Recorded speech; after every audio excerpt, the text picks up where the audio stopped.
یہ کہانی ہے بھارت کے ایک چھوٹے سے قصبے کاندھلا کی۔ آج سے تقریباً 150 سال پہلے اس قصبے میں ایک بزرگ رہا کرتے تھے۔ وہ دین اسلام کے بہت بڑے عالم اور پرہیزگار انسان تھے۔ انہوں نے 7 حج پیدل چل کر کیے تھے۔ 1866 کا ذکر ہے کہ وہ بزرگ اپنے خاندان کے ساتھ گنگوا کی طرف سفر کر رہے تھے۔ جب اس قافلے کا گزر ایک سنسان علاقے سے ہوا تو اچانک ڈاکوؤں نے قافلے پر حملہ کر دیا۔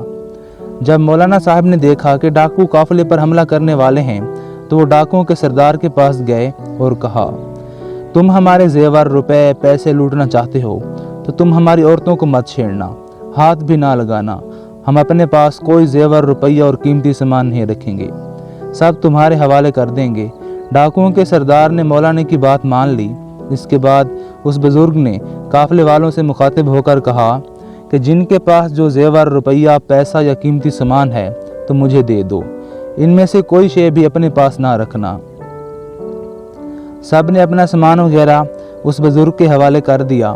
انہوں نے سب کچھ ڈاکوؤں کو دے دیا۔ اس کے بعد قافلہ پھر سے سفر پر روانہ ہوا۔ یہ قافلہ تھوڑی ہی دور گیا تھا کہ عورتوں میں کچھ خسر پسر ہونے لگی۔ مولانا کے پوچھنے پر ایک عورت نے بتایا کہ فلاں لڑکی کہہ رہی ہے کہ اس نے اپنے گلے کا ایک زیور چھپا لیا تھا اور ڈاکوؤں کے حوالے نہیں کیا۔ اس بزرگ نے کہا کہ یہ تو وعدہ خلافی ہے۔